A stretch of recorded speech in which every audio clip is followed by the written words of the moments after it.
তো 7 দাগে 3টে অঙ্ক আছে, এই 3টে অঙ্কে মান নির্ণয় করতে 3টে অঙ্কই আছে ক্রমজোড়ের অঙ্ক। ক্রমজোড়ের একটা শর্ত আছে, হ্যাঁ। তাহলে দেখো এখন এই 7 যে কদাগে কি আছে? কদাগে আছে দেখো, এখানে আছে কি আছে x 1 আর এখানে আছে কত y 2। যদি x 1 y 2 ইকুয়াল টু এই যে y 2 2x 1 হলে x এবং y এর মান নির্ণয় করব। তাই এই 7 দাগের এই 3টে অঙ্কই আমরা করব আছে ক্রমজোড়ের শর্ত মতে। কি করব? ক্রমজোড়ের শর্ত অনুসারে,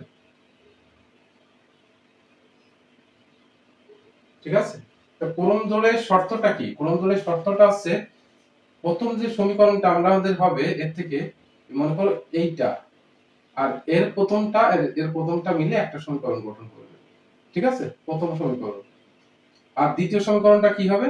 যে এইটা আর মনে করো এইটা, এই দুটো মিলে আর একটা সমীকরণ গঠন করবে, দ্বিতীয় সমীকরণ গঠন করবে। দেওয়া আছে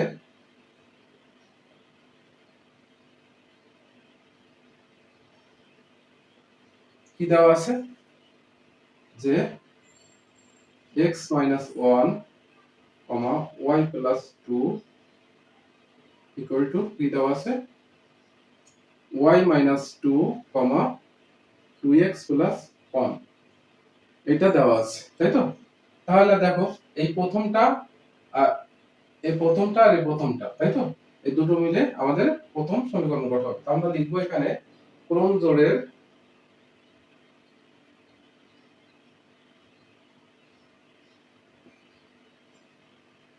শর্ত মতে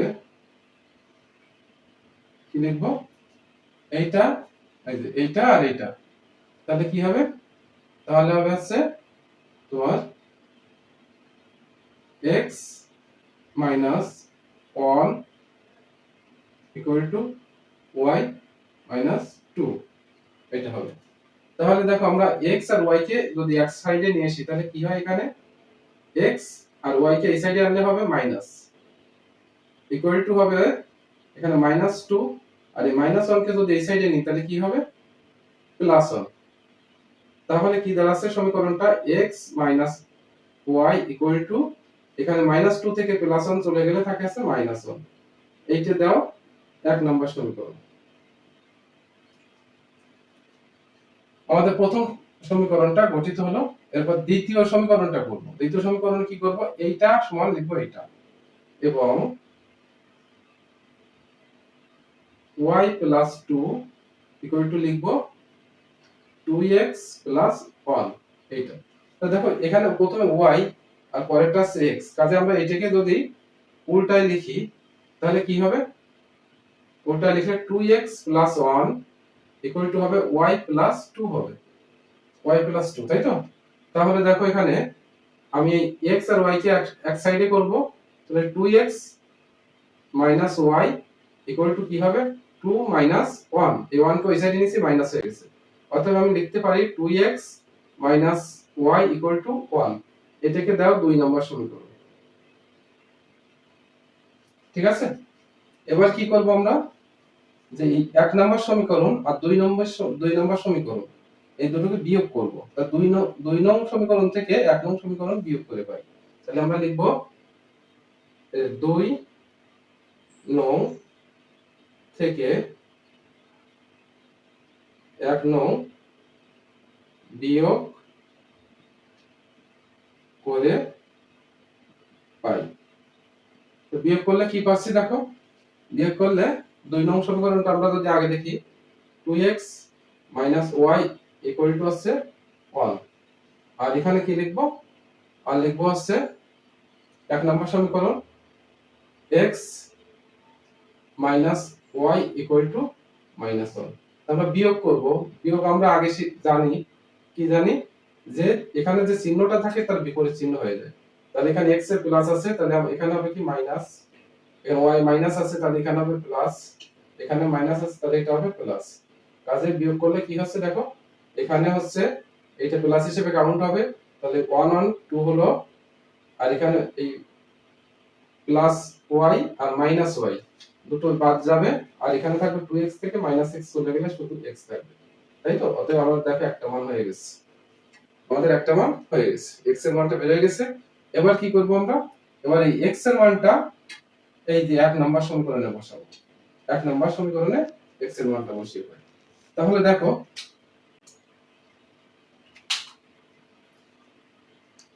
লিখবো, কি লিখবো আমরা এখন, x এর মান 1 নং সমীকরণে বসিয়ে পাই, তাই তো? 1 নম্বর সমীকরণে, তাহলে দেখো 1 নম্বর সমীকরণে x এর জায়গায় আমরা লিখবো, কি লিখবো, এখানে 2 লিখবো। তাহলে এখন 2 মাইনাস কি লিখবো, 2 মাইনাস y ইকুয়াল টু আমাদের কি আছে -1। তাহলে আমাদের এই 2 টা ওই সাইডে নাও, তাহলে এখানে -y, এখানে -1 -2, 2 টা ওই সাইডে গেল, মাইনাস হয়ে গেল, তাহলে -y ইকুয়াল টু হচ্ছে -3, -1 দিয়ে দুই সাইডে গুণ করলে কি হবে, অর্থাৎ y সমান সমান হবে হচ্ছে 3। তাহলে আমাদের কি হলো, নির্ণেয় মান বা নির্ণেয় মান x, y ইকুয়াল টু কত হলো, 2, 3। ঠিক আছে, এটাই आंसर। 4 দাগের খতে আছে যে x cy a square c square equal to 0, ay cx হলে x এবং y এর মান নির্ণয় করো, তাই তো? এক্ষেত্রে আমরা ওই একই রকম ভাবে লিখবো, একই রকম ভাবে করব। দেওয়া আছে, কি দেওয়া আছে,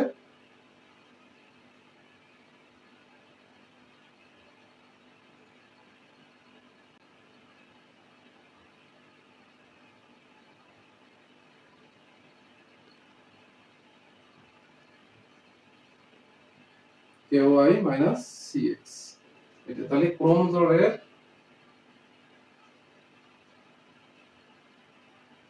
ক্রমজোড়ের এবার শর্ত মতে আমরা আগের মতন লিখবো, এইটা সমান 0, মানে এর প্রথমটা সমান এর প্রথমটা, তাহলে কি হবে, x cy ইকুয়াল টু 0। তা আমরা এইটাকে 1 নম্বর সমীকরণ দিই। এরপরে এবং দিয়ে লিখবো এই যে এর দ্বিতীয়টা সমান এর দ্বিতীয়টা, তাহলে কি হবে, a square c square equal to ay cx। যেহেতু x y এই সাইডে, কাজে আমরা এটাকে বাম সাইডে নিব, তাহলে ay cx ইকুয়াল টু কি, a স্কয়ার c স্কয়ার। তো আমরা x টাকে যদি আগে লিখি তাহলে কি হয়, cx plus ay equal to a square c square. এইটাকে আমরা দেব 2 নম্বর সমীকরণ। ঠিক আছে, 1 নং সমীকরণকে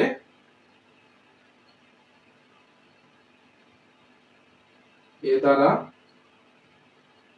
এবং 2 নং কে c দ্বারা গুণ করে যোগ করে পাই,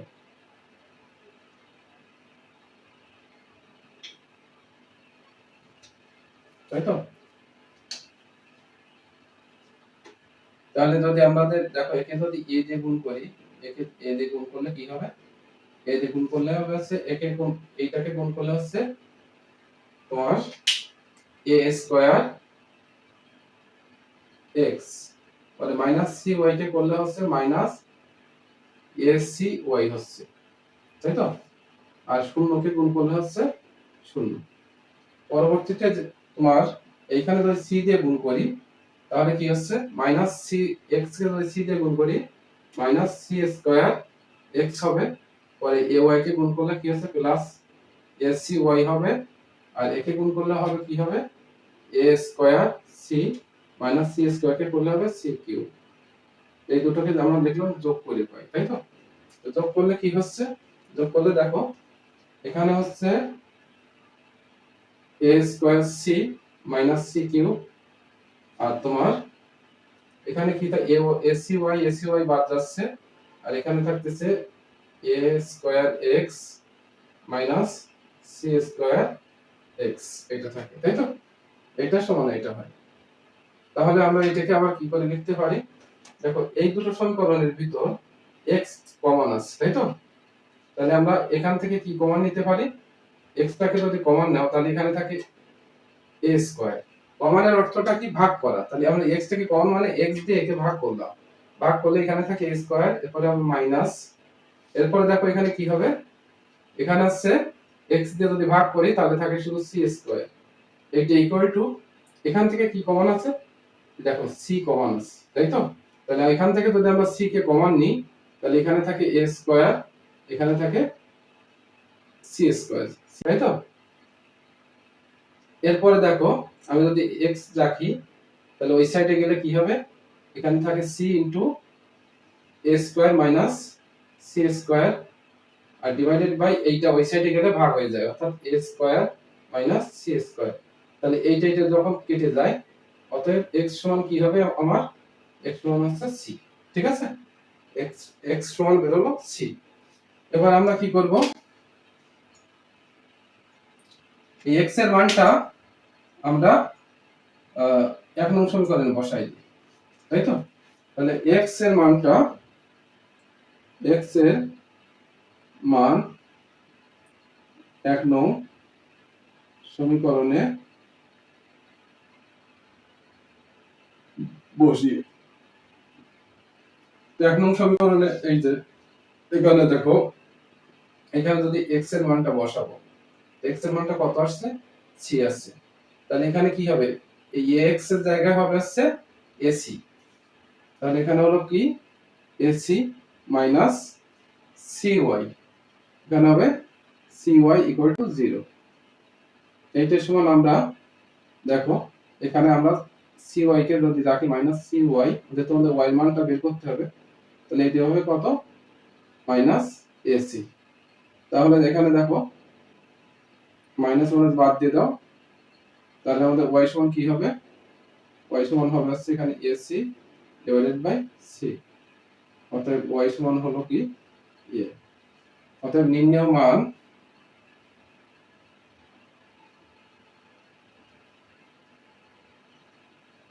কি হবে, x এর মান বের হলো c আর y এর মানটা হচ্ছে a, ঠিক আছে? তাহলে x এর মান কি বের হয়েছে আমাদের c, y এর মানটা a, তাই তো? আগের অঙ্কটাতে দেখো 6x minus y, 13 equal to 1,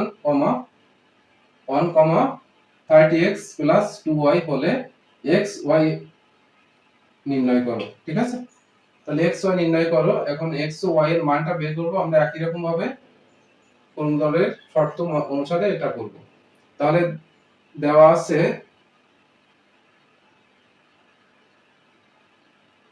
কি, দেওয়া আছে দেখো এখানে দেওয়া আছে যে 6x y, 13 equal to 1, 3x plus 2y, এটা দেওয়া আছে। তাহলে আমরা লিখব ক্রমজোড়ের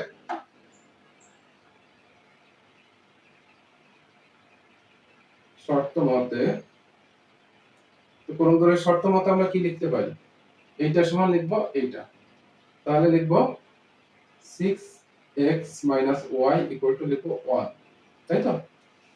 তো এটাকে আবার কিভাবে লেখা যায়, যে মাইনাস y, যে 6x কে ওই সাইডে নিই তাহলে 1 6x হয়। এবার যদি মাইনাস 1 দিয়ে যদি গুণ করি তাহলে কি হয়, তাহলে y হয়ে যায় আর 1টা মাইনাস হয়ে যায় আর এটা প্লাস হয়ে যায়। তাহলে আমরা এই প্লাসটাকে আগে লিখব, অর্থাৎ 6x 1, মাইনাস 1 দিয়ে গুণ করার পর আমরা এটা পেলাম, তাই তো? এইটাকে আমরা দেব 1 নং সমীকরণ, ঠিক আছে? এবার 2 এবং দিয়ে লিখব যে এইটা সমান, বা এই 13 সমান লিখব এইটা, ঠিক আছে? এটা দ্বিতীয় সমীকরণ লিখব, অর্থাৎ 13 ইকুয়াল টু কি হবে, 3x প্লাস 2y। এইটাই হচ্ছে ক্রমদলের শর্ত। এর প্রথমটা সমান এর প্রথমটা, এর দ্বিতীয়টা সমান এর দ্বিতীয়টা, এটাই কিন্তু ক্রমজোড়ের শর্তটা আছে এইটা। ঠিক আছে? তাহলে দেখো আমরা 13 সমান এটা লিখলাম। এখন এটিকে আমরা উল্টিয়ে লিখি 3x 2y কত হবে 13, তাই তো? যদি হয় তাহলে এখানে দেখো এটিকে তুমি 2 নম্বর সমীকরণ দাও। ঠিক আছে? 2 নম্বর সমীকরণ লেখো এটা। এরপর কি লেখো যে এই 1 নং এ y এর যে মানটা পাইছি আমরা এটা, এই মানটা 2 নং এ বসিয়ে পাই। দেখো যে 1 নং সমীকরণের y এর মান 2 নং এ বসিয়ে পাই। ঠিক আছে? তা 2 নং এ যদি বসাই, এখানে যদি বসাই তাহলে কি হচ্ছে, এখানে থাকে 3x 2 6x 1 কত হবে 13 হবে, এটা হবে, তাই তো? তাহলে এখানে দেখো এখানে 3x 6 2 মানে 12x 2 হচ্ছে 13 হচ্ছে। তাহলে এখানে কত 15x 2 13 হচ্ছে, অর্থাৎ 15x 13 50 13 2। এবার x এর মানটা আমরা কি করব, x এর মানটা এই যে 1 নং সমীকরণে বসিয়ে পাই, এইখানে বসাবো এই 6x এর সামনে। তাহলে দেখো x এর মান 1 নং সমীকরণে বসিয়ে পাই। কি পাচ্ছি এখানে, দেখো বসালে y 6 1, তাই তো, -1 যোগ সমান y 6 1, y সমান কত হলো 5, তাই তো? y সমান, তাহলে আমরা লিখবো কি, লিখবো অতএব নির্ণেয় মান x, y 1, 5, এটাই आंसर। তাহলে অতএব এখানে কি হচ্ছে 15x 15 বা x 15/15, অতএব x সমান কি হচ্ছে 1। ঠিক আছে? x সমান আমাদের হলো কত 1 হয়ে গেল। ক্রমজোড়ের যে 3টা অঙ্ক সেটা আমরা আজকের ক্লাসে কমপ্লিট করলাম।